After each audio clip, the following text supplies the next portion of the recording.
Tontolon'ny fanatanjahantena indray kosa kimono sy fekibo miisa 20 no natolotry ny mpikatroka ny taranja judo frantsay Pascal Gueye ho ana kluba malagasy mba ahafahana mampiroborobo ity sehatra ity eto Madagasikara. Olona maro no niara-ny sala tamin'ny fanatanterahana izany tetikasa izany. Isan'izany moa ny filohan'ny federasiona teo aloha Mamy Rakotoarivelo mitentina 420 sy 900 sy enina sy roa hetsy sy 410 tapitrisa ariary ireto fitaovana ireto. Natolotra matoa Juliana Andriambelo tamin'ny fomba ofisialy moa ireto fitaovana ireto. Ny andry taona maromaro vao tanteraka ity tetikasa ity araky ny tolo-kevitra avy amina député frantsay ao amin'ny vondrona frantsay malagasy ao amin'ny anteny miaram-pirenena frantsay ary dia nanaiky ny roso amin'ny izy ity ny ity mpilalao judoka frantsay ity.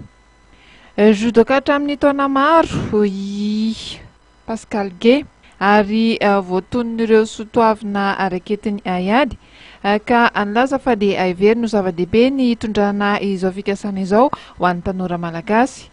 Marina fa tsy tsotra sy nandeha ho azy fotsiny zavatra rehetra ako dia tampilaminana no nirisony tamin'ny fametrahana izany drina tamina izany toy izay fahita matetika eo amin'ny fiainana ihany koa dia saika ny fiainana kisendrasendra ny fifatoram-pifandraisana ireo olom-patatra azary tsy azo elana no mandrafitra ny tetikasa sy mahatanteraka azy. Araka izany dia klubana judo frantsay miisa 20 no nanoana ny anjo avy hatrany tamin'ny fanentanana ireo mpitiavana ao aminy sy ny fandefasana fanomezana.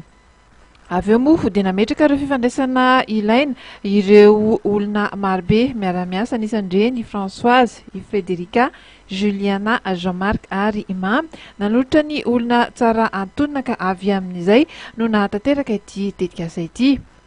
Kotolorana fisaorana sy fakasitrahana ireo olona rehetra ireo no ny fanohanana sy ny fandraisana anjara izay nahafahan'ny tanora malagasy maro manao ity taranjam-panatanjahantena judo izay tena mahasoa ity araka ny tokony ho izy. Mahafaly ihany koa ny anaovana ny fanolorana ireto kimono miisa 20 sy 900 ireto miampy ny fekibo ka hitondrana hafaliana sy fanantenana ho an'ireo tanora sy ireo fianakaviana. Mampita ny fiambona-po amin'ny rehetra avy any frantsay ihany koa i Pascal Gueye izay avy nahitana ity fanomezana ity.